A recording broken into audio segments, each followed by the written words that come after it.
오늘 또 뭐가 있었죠? 국회에서는 3월 31일 약 70여 개의 통과가 있었는데 그중에서 제일 중요한 게 뭐예요? 제일 눈에 띄는 거죠. 법사위원장, 행안위원장, 보건복지위원장, 추미애 박주민 의원은 선거 타임에건 어차피 이제 본선에 나가기 전에는 내려놔야 되는 거고 이제 6월 들어가기 전에 상임위를 다시 꾸릴 때가 돼서 뭐 적정한 시기라고 하는데 그래서 이렇게 해서 새로 선출이 됐습니다. 그래서 누가 됐냐?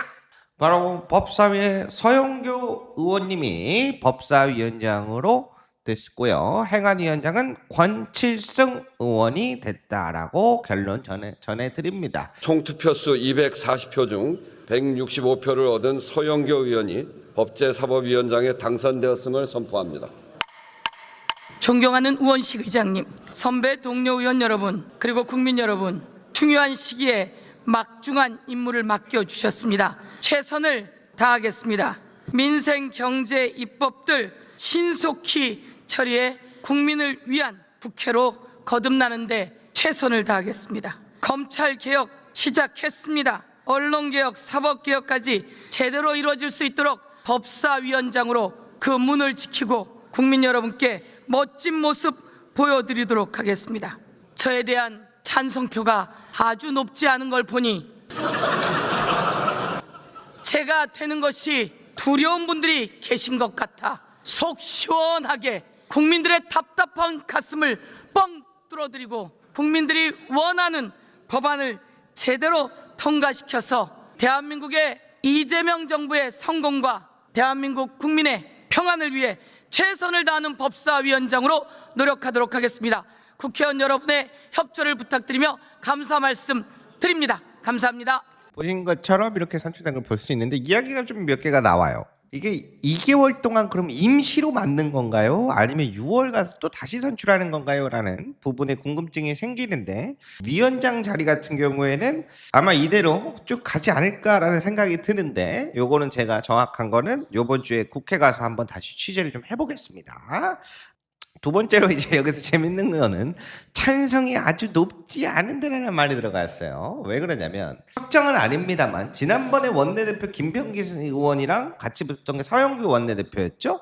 근데 원내대표 자체도 의원들 중점으로 선출하다 보니까 김병기 원내가 됐어요. 그래서 서영교 의원이 이번에도 원내를 도전하는가 6월에 있을 이 부분이 하나가 있고 한병도 의원도 연임에 대한 생각이 있는 걸로 알고 있고요. 그 외에 또 몇몇 분들 더 이야기가 나오기는 하는데 제가 국회에서 취재해서 말씀드릴 수 있도록 하겠습니다. 그와 관련해서 또 다른 게 하나 있죠. 노정면 의원이 글을 올렸는데요. 드디어 방미통일가 가동됩니다. 정원 7명 중 6명이 완료됐습니다. 상임위원 1명이 국민의힘인데요. 추천을 못하고 있지만 기다릴 수가 없습니다. KBS와 YTN, TBS 등의 방송 정상화 등 잘 해보겠습니다. 라고 올렸습니다.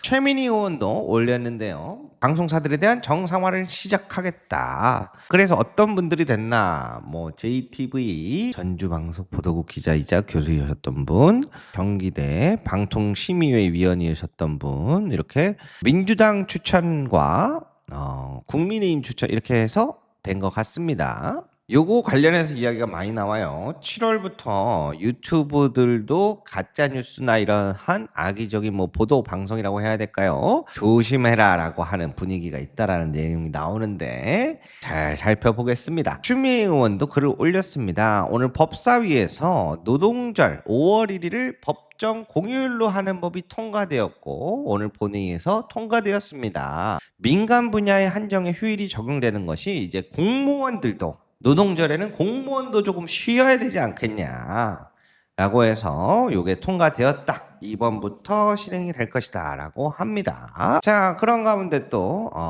상임위 그리고 뭐가 있죠? 국회의장 선거. 조정식, 김태년 그리고 박지원 의원 3파전인데 아마 이것도 5월 중순 정도 돼서 윤곽이 이제 정해질 겁니다. 국회의장 최다선인 분들이 주로 하는데, 그래서 이게 정무특보로 갔을 때, 대통령실 정무특보로 갔을 때 못 나오겠다 뭐 이런 이야기들도 함께 나왔었는데 어떻게 될지는 좀 두고 보도록 하겠습니다. 자, 다음 소식 넘어가겠습니다. 이제 정당 소식으로 넘어가 볼 건데요. 오늘 장동혁과 이준석의 오찬 회동, 대여 투쟁, 연대 논의에 대한 이야기가 있었습니다. 그런데 또 한편에서는 오세훈, 국민의힘과 연대 없다는 이준석. 뭐야? 이쪽에도 저쪽에도 연대할 생각이 없다. 뭐가 맞는 거야?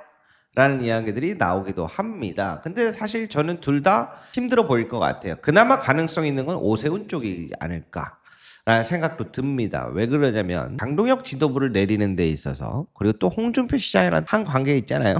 저는 그래서 개인적으로 그렇게 보고 있습니다. 근데 둘 다 뭐가 있냐면, 오세훈 쪽에 잡는다기보다는 조금 더 정확하게는 안철수, 홍준표, 오세훈 이쪽에 있어서 장동혁 지도부를 교체하는 수순에서는 손을 몸집이 커 보이게 잡는 것처럼 보일 수는 있지만 둘 다 쉽지 않다. 한동훈도 마찬가지고. 왜 그렇다 그랬죠? 여기서 이준석을 너무 싫어해요. 이준석과 손잡는다 그러면 국민의힘 지지율 10% 초반으로 갈 수도 있습니다. 그래서 저는 긍정적인 신호로 보진 않는다. 그런데 또 어떤 우리 시청자분이 보내주셨는데 이런 현수막을 보내주셨어요. 6.3 지방선거, 짜증나는 선거 문자 전화 안 보내겠습니다. 이렇게 돼 있어요. 어떻게 보세요? 그랬는데 그냥 드는 생각이 내일 후보가 없어서 그런 건 아닌가. 신당 최측근들 다 딴 데 갔잖아요. 그런 가운데 오늘 또 김재섭 의원이 민주당 정원호 후보에 대해서 여직원과 둘이 칸쿤으로 출장 갔다. 그런데 서류엔 남성으로 기재했다라고 하는 의혹을 제기를 했는데요. 근데 내용을 살펴보니까 여러 명이서 갔고 다 같이 업무상으로 해서 갔는데 마치 이렇게 프레임을 짜면서 무슨 여직원과 뭔가 그런 여행을 간 것처럼 이야기를 네거티브를 하기도 했습니다. 야, 이런 거를 보도하는 책임은 어디서 나와? 이거 책임은 누가 지는 거야? 받아쓴 언론사들 어디 갔어? 저도 이거 해당 관련된 자료들 몇 개 갖고 있는데 일단 요거 설명드리겠습니다. 제가 증인입니다. 2023년 정원호 후보를 와 저를 포함해 10여 명의 사람들이 세계 참여 민주주의 포럼에 참석했습니다. 김두관 전 의원을 비롯해서 10여 명이 참석해서 수차례 발표하는 일정 포럼이었습니다. 국회의원과 구청장도 함께 왔는데도 이런 짠내가 나느냐며 투덜거렸던 기억도 있습니다. 마치 여직원과 단둘이 휴양지를 다녀온 것처럼 공격한 것은 단단히 잘못됐다고 생각합니다. 같은 차량, 같은 숙소, 그리고 같은 남성 교수들도 동행했습니다. 마치 여직원과 단둘이 휴양지라는 자극적인 단어로 이런 걸 덮어 씌우는 행태는 구태정치이고 인격살인입니다. 라고 같이 다녀온 분들이 당시의 상황에 대해서 친절하게 설명을 하고 있다. 막 던지는 건가요? 제가 보기엔 막 던지는 게 맞는 것 같습니다. 그래서 실제로 이때 당시에 작성돼 있었던 출장 보고 문서들을 제가 몇 개를 살펴봤는데 저는 이쪽에 좀 더 주안점을 두고 있습니다. 행사 일정부터 이런 동선 그리고 그 보고서를 살펴보면 아주 자세하게 나와 있거든요. 그래서 마치 이 단둘이서 여행지를 간 것처럼 보도하는 건 좀 잘못되지 않았나 라고 생각합니다. 그렇게 간단하게 정리를 해드리고요. 자, 다음 국민의힘으로 넘어가 보겠습니다. 충북지사 김영환 씨가 공천 컷오프가 법원에서 효력 정지가 나왔습니다. 야, 이거 지난번 배현진, 김종혁 가처분 신청에 이어서 이번엔 공천 컷오프 효력 정지 법원이 김영환 충북지사의 손을 들어준 거죠. 그래서 좀 더 자세하게 살펴보자면 서울 남부지법은 김 지사가 국민의힘 상대로 공천 배제 효력 정지 가처분 신청을 법원이 받아들이는 인용 결정을 내렸다. 재판부는 국민의힘이 컷오프 과정에서 당원당규 규정을 위반했거나 본질적 내용을 침해하는 중대한 하자가 없다. 지금 보니까 적법하게 신청을 했고 이 컷오프가 조금 잘못됐다 라는 거죠. 그래서 인지 이정현 국힘 공관위원장이 사의 표명을 했습니다. 지난번에도 사의 표명하고 다시 돌아왔다가 오세훈 서울시장 후보 등록회 또 다시 이런 일들이 벌어지고 있네요. 그래서 이게 왜 중요하냐면 오늘 장동혁 대표와 국민의힘 주호영 의원이 또 만나가지고 이야기 나누는 시간 있었었거든요.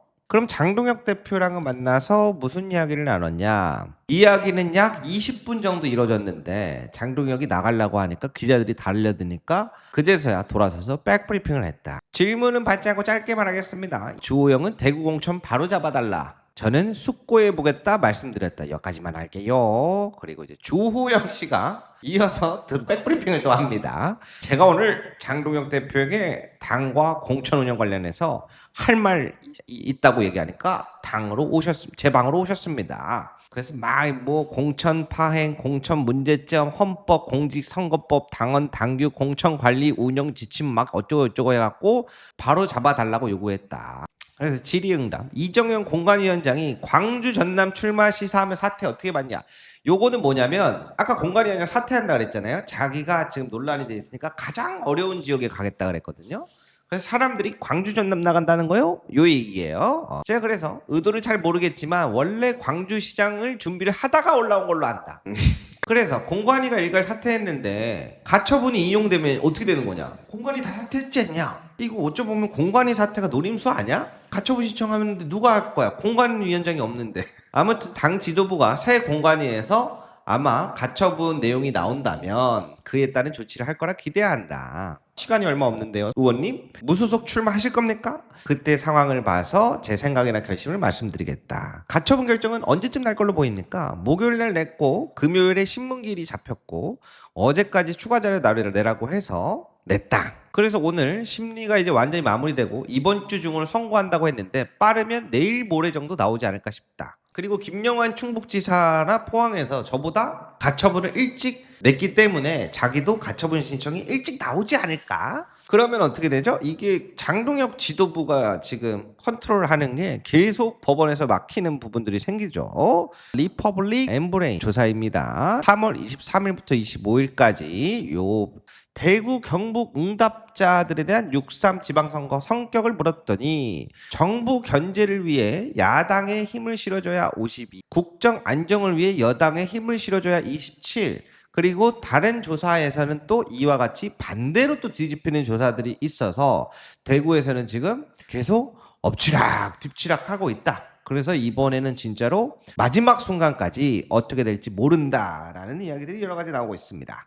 민주당은 지금 조금 이번에 ABC를 정리를 한번 쭉 하고 선거 결과는 뚜껑 열어봐야 인간이 할 수 있는 모든 일을 해볼 것. 저 제대로 지금 선거 모드에 돌입했습니다. 국정 운영 뒷받침과 선거 모드 이 두 가지를 가지고 가는데 오늘도 정청래 지도부 당대표는 새벽 5시부터 일정을 잡는 걸로 이제 왜 그러냐면 새벽 시장 이러한 사람들과 만날 수 있는 그러한 것들을 위해서 새벽부터 하는 강행군 일정을 계속해서 추진해 나가고 있습니다. 어이구! 네. 축하합니다. 파란색 당첨입니다.